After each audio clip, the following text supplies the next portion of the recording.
बधाई और शुभकामनाएं देता हूं, क्योंकि पशु हमारा एक परिवार का सदस्य है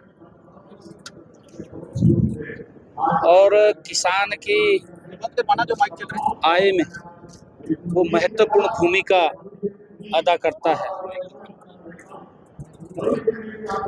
और हमारा जो पशुपालक है वो अपने पशु को अपने परिवार के सदस्य के रूप में देखता है।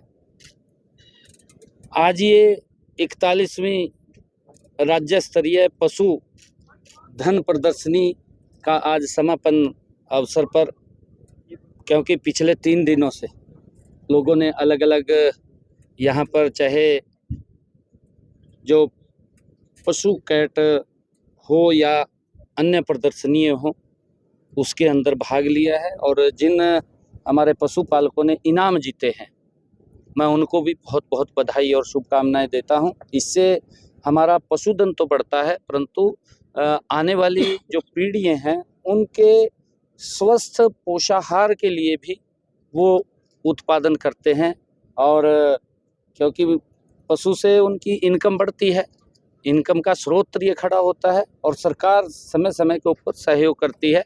जैसा हमने कहा है कि गौ शालाओं को किस प्रकार से मजबूती किया जा रहा है, और पशुओं को भी हमने जो प्राकृतिक खेती की पिछले बजट में बात किया था कि जो किसान प्राकृतिक 1 एकड़ तक अपनी खेती करेगा तो उसको 30,000 रुपये एक गाय के लिए देने का काम हम करेंगे, और जो हमारे पशुपालक हैं जो अच्छे जो इनाम लेते हैं उनको भी प्रोत्साहन के रूप में 40,000 रुपये देने का काम हमारी सरकार करती है। सीएम साहब, पशुपालक है जो उनका कहना है कि जहाँ यहाँ पर पहुँचे बहुत अच्छी व्यवस्था बनाई गई है और ये जो मेले हैं सरकार की तरफ से लगते रहने चाहिए, और मेरे को बड़ा अच्छा लगा यहाँ पर काफी खुश नजर आए। अभी देखेंगे आप आने वाले समय के अंदर, क्योंकि बहुत सुझाव लोगों के हमारे पास आए हैं। जब हमारा बजट सत्र आएगा उसके अंदर बहुत कुछ आप सुनने को भी मिलेगा, आपको जानने को भी मिलेगा। राणा जी ने भी सुझाव दिए हैं खनों के लिए। राणा जी ने बिल्कुल अच्छा सुझाव ये दिए हैं, माननीय मंत्री जी को, इन्होंने केंद्रीय मंत्री को दिए हैं, और वो उसमें इसको शामिल करें तो अच्छा है बीमा के अंदर। भूपेंद्र सिंह हुड्डा ने कहा हरियाणा पब्लिक सर्विसिंग कमीशन का नाम बदल देना चाहिए क्योंकि बाहरी युवाओं को भर्ती किया था कल। देखिए, भूपेंद्र सिंह हुड्डा को अपने समय ध्यान करना चाहिए। उनके समय के अंदर कोर्ट ने क्या बात कही थी, कोर्ट ने कहा था, बाकायदा ऑर्डर हैं आज भी लिखे हुए कोर्ट के, जो उन्होंने अपने ऑर्डर में शब्द लिखे थे वो शब्द इतने गंभीर हैं कि हर युवा का इनकी सरकार, कांग्रेस की सरकार से वो विश्वास उठा है, भ्रष्टाचार की दलदल में फंसा हुआ है। हाई कोर्ट के जज ने अपने ऑर्डर के अंदर ये लिखा क्या का ये लाले की दुकान खोल रखी है, ये बात कही गई है। उसको ध्यान नहीं है क्या इस बात का कि हमारी सरकार में क्या होता था क्या नहीं होता था, किस प्रकार से नौकरियां बिकती थी, किस प्रकार से उनकी सरकार के अंदर माँ बाप को अपनी जमीन बेचनी पड़ती थी, किस प्रकार से कांग्रेस की सरकार में माँ को गहने बेचने पड़ते थे अपने बेटे की नौकरी के लिए, और कहीं से लोन उठाना पड़ता था तब भी नौकरी नहीं लगती थी, जमीन भी बिक जाती थी, गहने भी बिक जाते थे तब भी नौकरी नहीं लगती थी। वो ध्यान नहीं है उनको।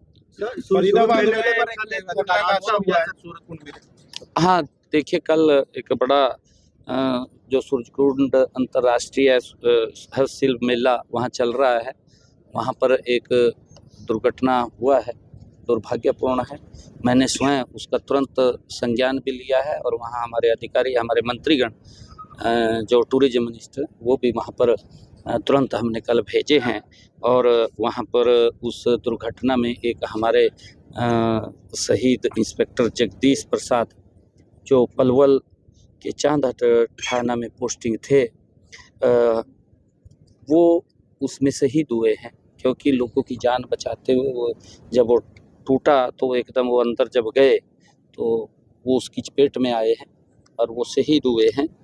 मैं परिवार के लोगों को भी ये विश्वास दिलाता हूँ कि हर संभव सरकार उनके साथ खड़ी है, क्योंकि दुर्भाग्यपूर्ण है ये घटना जो हुई है, और हर संभव सहायता हम मुहैया कराएंगे। और इसी के साथ जो शहीद हमारा पुलिसकर्मी हुआ है उसको आर्थिक सुरक्षा तो प्रदान की जाएगी, जैसा कि उसके अंदर, क्योंकि वो ऑन ड्यूटी वहाँ पर काम कर रहे थे, परंतु जब आर्थिक सहायता हम उपलब्ध कराएंगे तो उनके एक बच्चे को सरकारी नौकरी भी सरकार देने का काम करेगी, ये मैं कहता हूँ। और मैंने स्वयं जैसा कहा भी है कि मैं स्वयं उसको वॉच कर रहा हूँ, देख रहा हूँ। और जो हॉस्पिटल में घायल लोग हैं, वो सुप्रीम अस्पताल है फरीदाबाद में, उसके अंदर लगभग 8 लोग घायल थे, जिसमें से 4 को कम चोटें थी, वो वहाँ से डिस्चार्ज हुए हैं और 4 गंभीर रूप से घायल थे।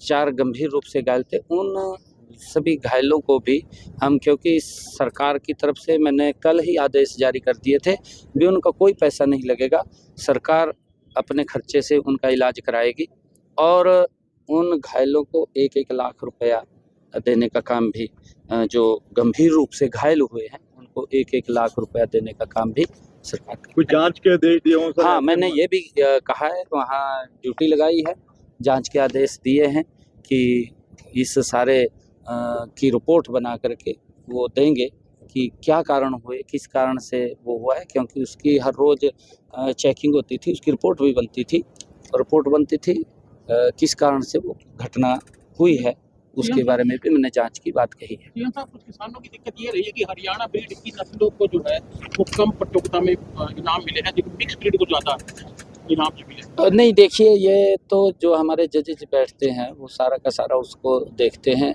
और हमने ये भी कहा है कि उसके लिए जो जजों के निर्णय होते हैं उसके लिए एक अपील कमेटी भी होती है। आप अपील कमेटी के ऊपर भी अपनी एप्लीकेशन दे सकते हैं, उसके ऊपर वो जांच करके अगर किसी के साथ अन्याय हुआ है तो उसका वो अपील कमेटी निर्णय करेगी, परंतु किसी भी हमारे किसान के साथ अन्याय ना हो उसको लेकर ट्रांसपेरेंसी तरीके से सरकार काम कर रही है। आप देख रहे हैं, चाहे नौकरी की बात हो चाहे किसी और, कोई मतलब ही नहीं है।